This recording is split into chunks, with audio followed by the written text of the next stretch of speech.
Stay tuned for today's Antidote, brought to you by the Renegade Success Network. Today's Antidote features a healthy dose of thought-provoking insights and information for business owners, entrepreneurs, leaders, and nonprofit professionals. Each day since March of 2020, this program has offered that one thing to help you continue on your own unique pathway to success. And now, Renegades, we bring you Bob Graham and Tom Brush. Hey, Tom. Happy Tuesday. Good morning, Bob. How are you today? Good. You're really loud. Why is that? Is that me or you? I don't know. There you go. There was a little reverb. Might have been at my end. Sorry about that, folks. That's okay. It happens. All right. Happy Tuesday. We survived the first Monday. We got through, thank God. What was it? Thank God what was the thing yesterday? Shoot. I don't know. Something that is Monday. Like something about how great it was the first Monday? Correct. It was like totally blanking. No, there you have it. We're on to Tuesday. Ever forward. No time to look back, right? No time to look back. Words to Although looking back can be beneficial. I'm sure we'll get to that. Maybe not today, but in fact, if someone wants to look back, we're doing something tonight at 7 p.m. Eastern time where they can look back at what they accomplished and what they might not have accomplished last year and look forward with it to figure out how to actually accomplish what they set out to accomplish. We have a workshop. It's about an hour and 15 minutes long at 7 p.m. Eastern time tonight, and it is well worth your time. So I will put information in that in the chat box in the next couple minutes for your podcast foes. Look for it in the show notes. Yes, and I would also say that if you're someone who hasn't figured out what you want to do in 2020, you have these wishes and desires. 2020? 2022. Okay. All right. Didn't I say that? No, you didn't. You said 2020. So if you have things that you are wishing for in 2022 but have not figured out how to do it, or it's stuck in your head and you haven't really told anyone, this is a great opportunity for you to go from I wish to success, which is actually the title of our workshop, The Renegade Way. So we hope that we will see you there tonight at 7 p.m. Eastern time. And if for some reason you can't make it tonight, we have 2 more opportunities for you to catch it. The next one is on January 11th, which I believe is a Tuesday, and that is at 11 a.m. And then the final workshop is on Thursday, January 20th at 4 p.m. Sorry. 4 p.m. Eastern. Yes. Eastern time. I forgot. So January the 11th and January the 20th. The 11th is at 11 a.m. and the 20th is at 4 p.m. all Eastern time. So we hope that we see you there. So if you're feeling like you're just not ready, or you're still working on whether it's your intentions, your goals, or you have this wish in your head that you'd really like to achieve and just can't figure out how to take the next steps to success, this would be a great place. The thing will be, you're going to have your camera on.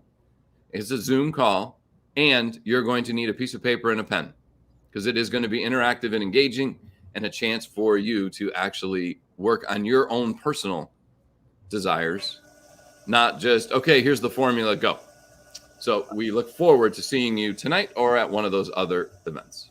Can I add, Tom, that I think it's also for the person who feels guilty about what they might not have accomplished last year, blames themselves for not taking more action, for setting a goal and not getting there. And I also want to say this would work for something that's personal and business. We've had people choose personal goals, and this process we walk through has worked for them as well. So if you have a personal goal that you're trying to figure out how to tackle, this is for you as well. Yes, just go to the link in the chat or in the comments, and you can register, and you will get the Zoom link for the workshop tonight. So we look forward to seeing you there. So now let's get on to the business of today's episode, which we will be continuing to talk about It's Go Time. Today, we're going to focus on giving it time while it's still go time, because I think that's a thing that we sometimes forget. So we'll get to that conversation in just a minute. Right now, though, we're going to do what we start every show with, our celebrations. What are you celebrating today, Bob? I am going to celebrate the snow. It was so much fun to watch the snow yesterday. And it was even more fun. I like how the snow forces everyone off their game. You know, you have to think differently about travel. You have to think differently about work. And I like that it just sort of throws a giant monkey wrench in the day and we're all dealing with the same thing. But what I also like about snow is you don't really know what's going to happen. You know, it might snow for 15 minutes, might be 15 hours. And so the unpredictability of snow is part of what I find appealing. That's very interesting coming from you. As someone who seems to want to like keep things in order. But the reason I like it is everyone's out of order.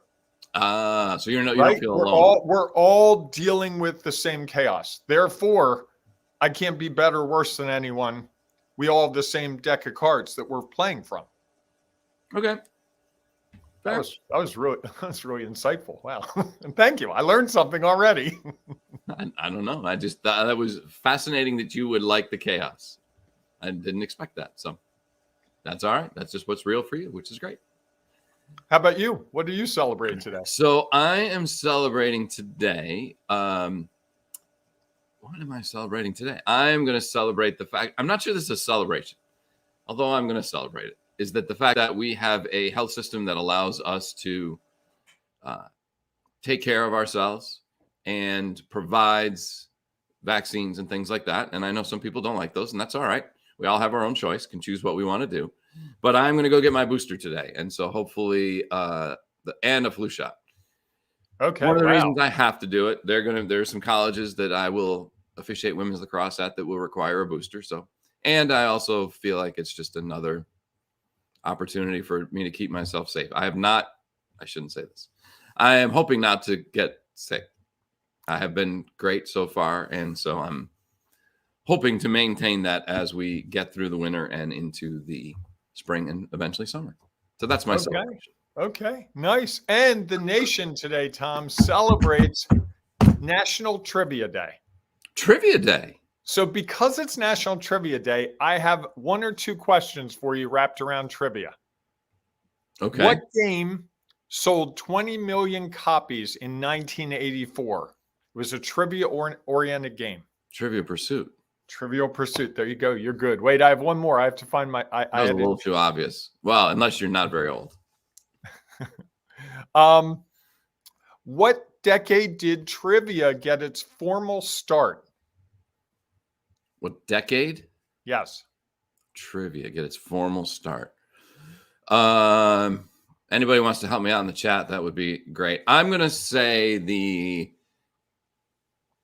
I don't think it's been that long. 1970s.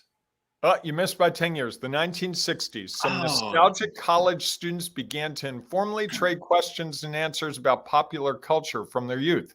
After writing trivia columns, Columbia University students Ed Goodgold and Dan Karlinski created the earliest intercollegiate quiz bowls. They tested culturally and emotionally significant yet virtually useless information. The students dubbed the test Trivia Contest. They later published a book in 1966, the first book treating trivia in this new approach. It became a New York Times bestseller. Interesting. I should have guessed that. Because I remember growing up, they used to have like the high school quiz bowl or whatever you would call it. And it was a little bit more not useless facts as they shared in that. It was more math problems and history questions. And I guess it's the same thing. Yep. Some people. And what year do you think Jeopardy started? Oh, heavens. Jeopardy probably started in a year. Yes. So I'm going to say 1982. You are incorrect, sir. The correct answer is what is March 30th, 1964? The original Jeopardy. So right in this, the college students and all this trivia stuff was building, and they launched Jeopardy. Was Alex Trebek the host then too? No. Oh. No. I think it was Art Fleming, maybe? Oh, you might be right. I think it's going through my head. Fascinating. I want to thank Pamela that Pamela has given me some confidence about my booster. Pamela went and got her booster and flew last week. Okay. Hopefully, Pamela, it didn't impact you, and I'm hoping for the same results. So, all right. Awesome. Excellent. So we should Trivia. get to our program. You notice folks how Tom perks up when trivia comes into play. I'm fascinated by it. I like it. I'm up for a good. I always wanted to be someone who had like a trivia team, and we'd go out to a bar the same night every week and be a part of that. And what's stopping you? I don't know. I haven't found the right partners yet, I guess, who are interested in that. So I think that's maybe that's a wish for this year, that maybe I'll have to work on how I accomplish that tonight through our workshop. Okay. I like that one. That's really good. Although it'll be interesting because I'm not sure how often people are doing those now, given our current situation. I'm in Delaware, and there are 2 or 3 bars where they have those every week still. So I need to come to Delaware. Come to Delaware. You're welcome to. Yep. Sure. It might be a little bit of a trouble. We'll see. Anyhow, it is go time. Truly, go time to dive into our show. Although we did a pretty good job of giving some time to get to this. And so that's our topic today, is giving it time. Do you want to kick this off, Bob, or do you want me to? Sure. Start? I'm going to start with a story. I used to help people build websites. Let me settle in. The year was 2020. No. I used to help. What the heck? I have a cough Bob is drop. having some facial issues for everyone on the podcast who can't. I have a cough drop, and in the middle of it, it's got like an extra relief in the center, and it got really sticky, and it just got stuck. Wow. So you're having a cough drop in the middle of a broadcast where you're supposed to be talking. But I'm not coughing. Fair. Here, okay. just for you. Okay. So anyway, I used to work on building websites for people. Yes. And one of the things that happened almost every single time we launched a new website, because it was different, it looked different, it felt different, everything was different. One customer would complain. The first customer would complain, and the owner would call and say, "Hey, we need to take it down and go back to the old website." What are you talking about? Is there a problem? Yeah, I had a complaint. Someone can't find this thing, or they were going to order and they couldn't do that. And this was almost universal with websites. And I know I worked at a newspaper years ago, and we changed the design, the font, the whole look and feel, and we got calls and complaints. People canceled their subscriptions in the first week. But lo and behold, a couple weeks later, no one paid any attention. It just was. And I think that's one of the things I've learned about when it's go time is give it time. It can't be, we launched the website today at 10 a.m. We got a complaint at 10:01. Back to the old thing. And I think I find myself when I try something new, if it's not working, right off, I want to knee jerk and just pull the plug all the time. I have to really fight myself to say, you know what, hasn't been enough time. Let's see this through. And you've seen it with things that you and I have done together. Oh, right? Yeah. It is something I'm working on, but I don't think I'm alone in that. I think a lot of people, someone I talked to a couple weeks ago, they're like, yeah, I made 4 sales calls this morning. It's the first morning I've really done sales calls in the morning. No one bought from me. I'm not going to do sales calls in the morning anymore. I was like, I don't think you have enough of a solution set there to reach that conclusion. Why don't you try it for a month of mornings and then see? Because what if you just called the 4 people today that weren't interested, and you call 4 people tomorrow and all 4 are interested? What would you do the next day? Oh, I'd probably make calls. Okay, you don't know. And I think we take initial data, especially if it doesn't support what we're doing, and make it into definitive data to say we should abandon something. What are your thoughts? No, I think that makes a lot of sense. I was thinking along the same lines. My initial thought was a little different, and I'll get to that in a minute. I think you're right. I think we set ourselves up again because we're looking for those unrealistic expectations or the immediate results. And we are judging based on the immediate results, not on rather than taking those immediate results and trying to figure out, okay, you made 4 calls. Go back and ask the 3 questions we always encourage people to do. What went well, what didn't go as planned, and what would you do differently? And I think those would help you see, okay, great, those are the results I got today. And the funny thing is that I find that people buy differently. And we've probably had this conversation. Mm-hmm. And if not, I'm going to share. And if I have, it's okay. It's your program, go for it. Well, it's our program, but yes. Is that you have the magic, though? Well, that's true. I could kick you out of the room. I won't do it now, but I will. I think people would thoroughly enjoy that. Yeah, then I'd have to figure out what to say on my own. Anyhow, that people buy differently, So like I'm one of those people who rarely walks into a store, sees something I like, and picks it up and goes and buys it. I'm someone who I have to think about it, and I'll walk around the rest of the store to make sure there's not something else that I would prefer. And typically I will have to go back, which seems silly. And that's just the way it is. I have to go back and I'll leave and think about it, decide whether, oh yeah, or maybe there's a better sale somewhere else. So all of our buying habits are different.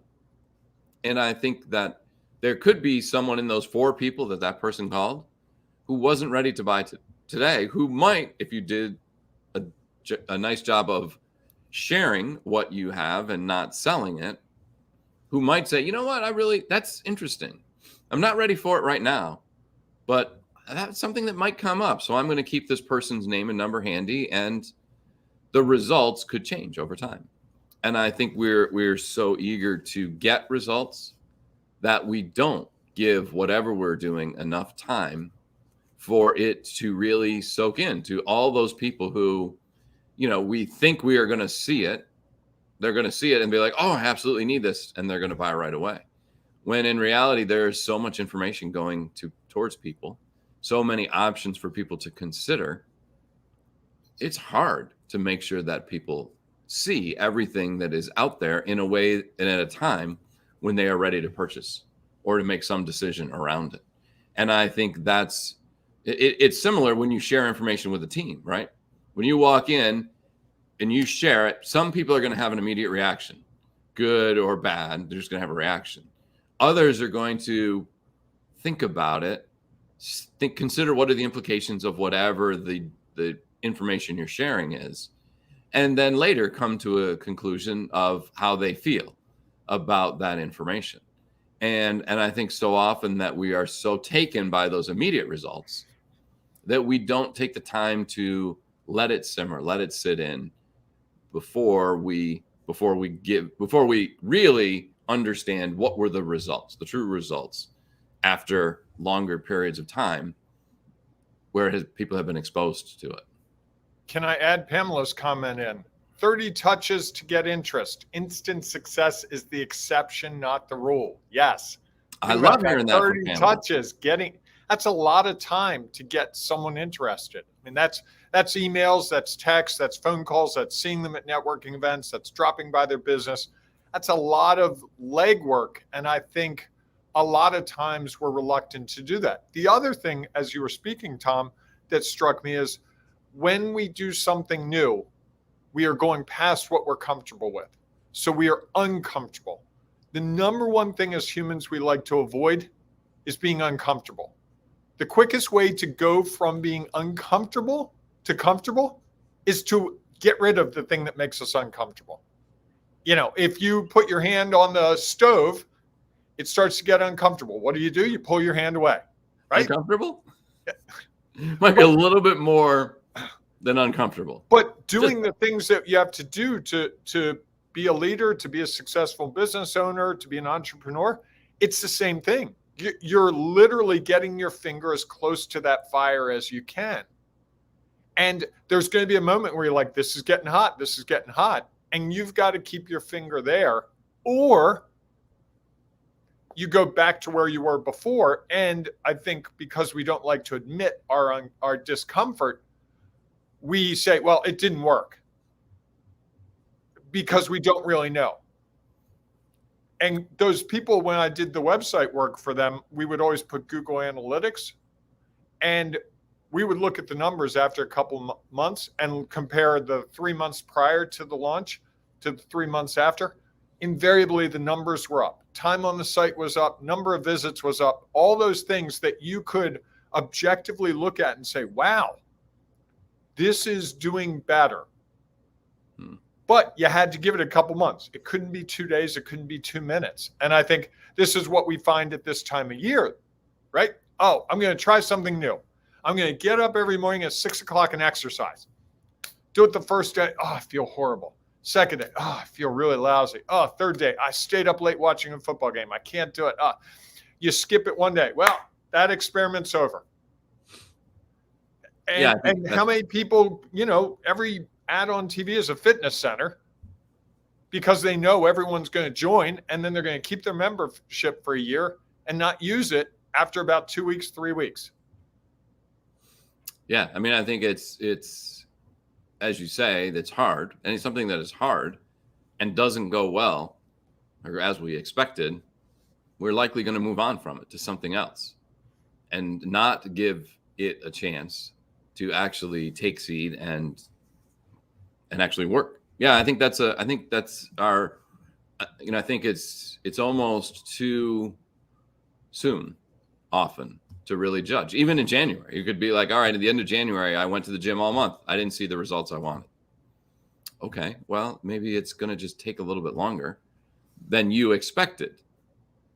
If we've never done it before, and even if we have, we're now at a different place with different knowledge, experience, and perspective. So it's not going to be exactly the way it was before. So just because the last time you got results in a week or 30 days or whatever it might be, doesn't necessarily mean that you're going to get those same results. Actually, it's pretty unlikely that you get the exact same results as you did before. Well, and I think since the pandemic has come through, that's really upset the apple cart for a lot of people, and just all their business operations have been affected. So we were all forced to do new things.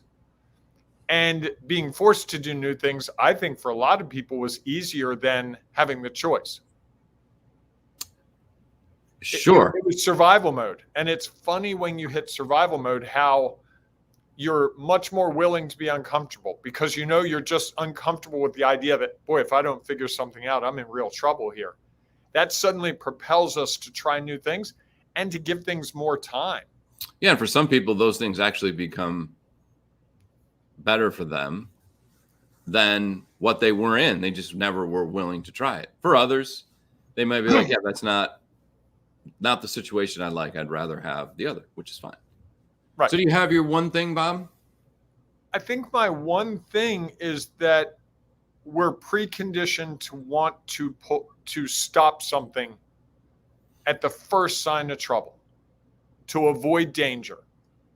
And I'm finding more and more for me and the people I work with that having them press on, as difficult as it can seem sometimes, as uncomfortable as they get, on the other side of that, there's great growth, both in terms of what they're doing as a leader or with their business, but also internally, like, wow, you're right. I did weather that storm.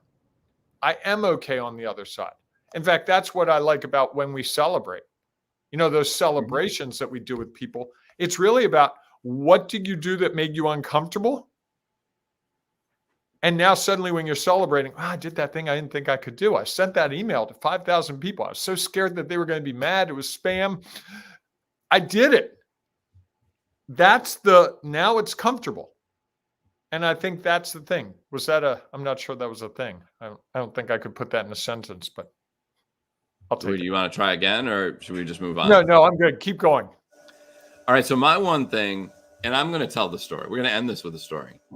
And I think I may have shared this before. Sorry, I probably repeat my stories a lot. So I worked at a university, and I oversaw the media relations department. And they used to put out these massive sports media guides. And the football one was, I can't even tell you how, it had to be 200 plus pages. Oh, easily. I saw it.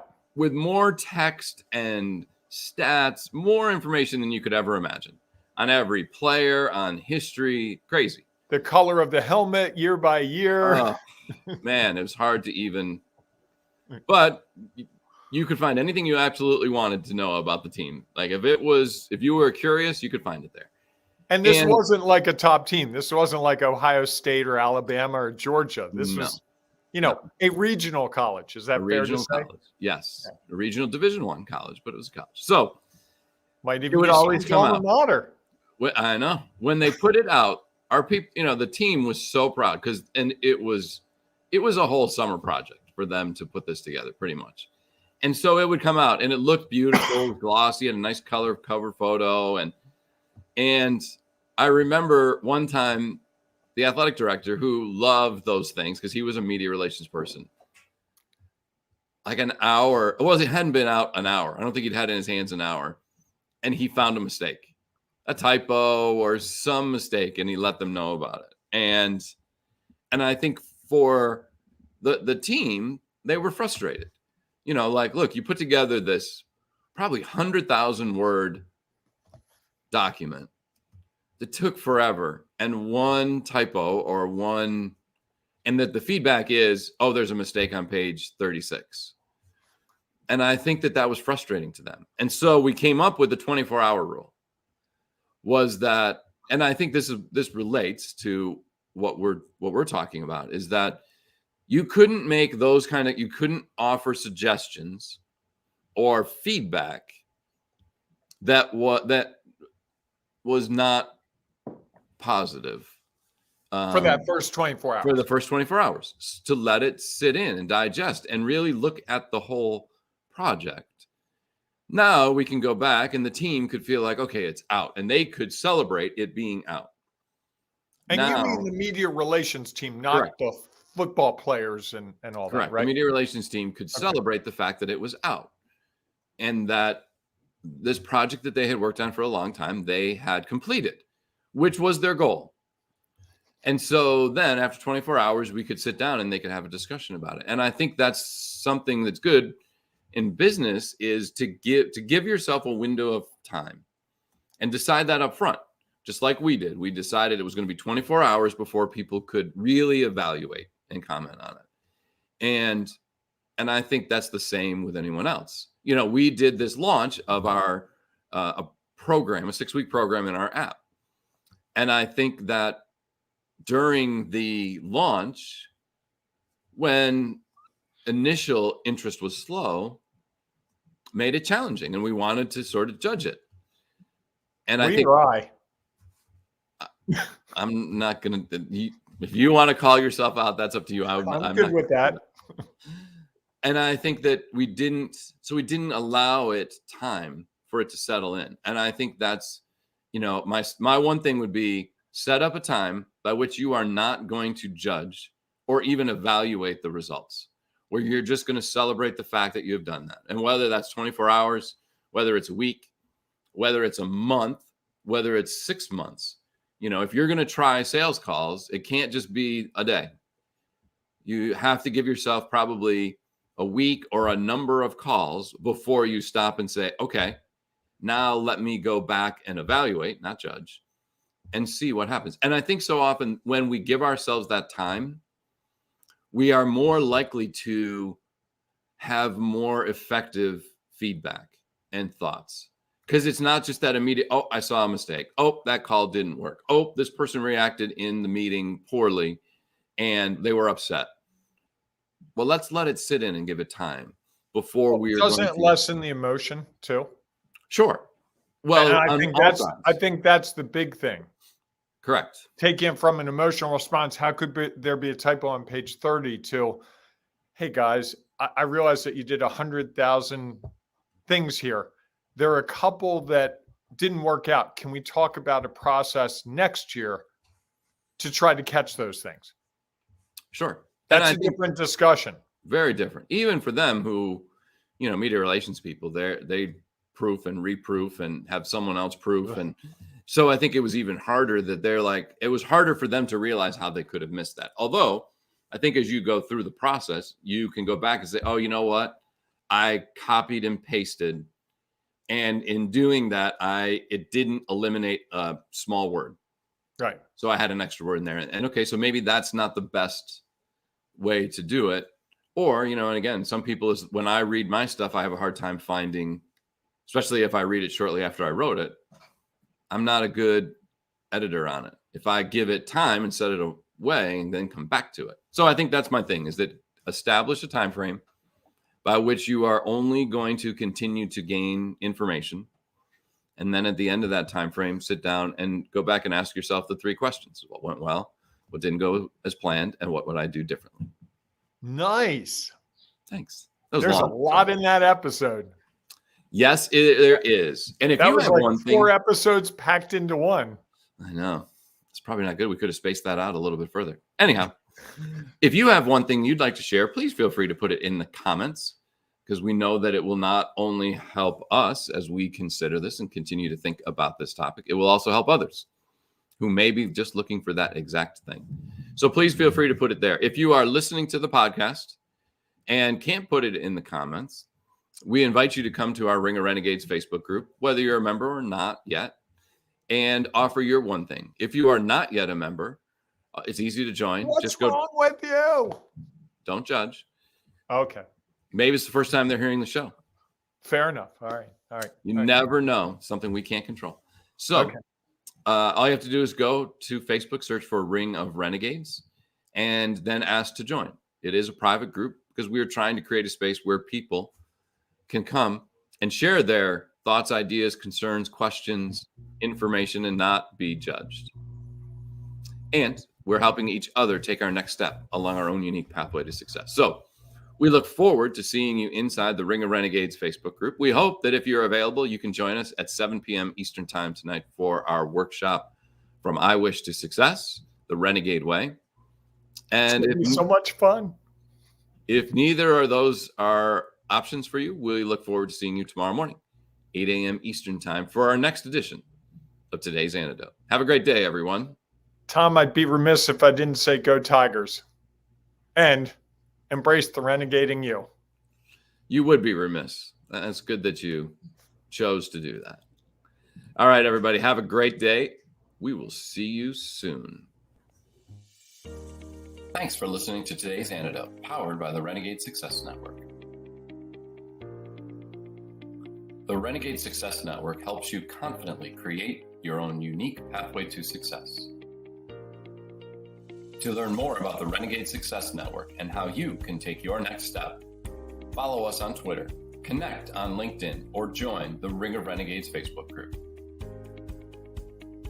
For full details on how you can join our community, go to renegadesuccessnetwork.com. Embrace the renegade in you.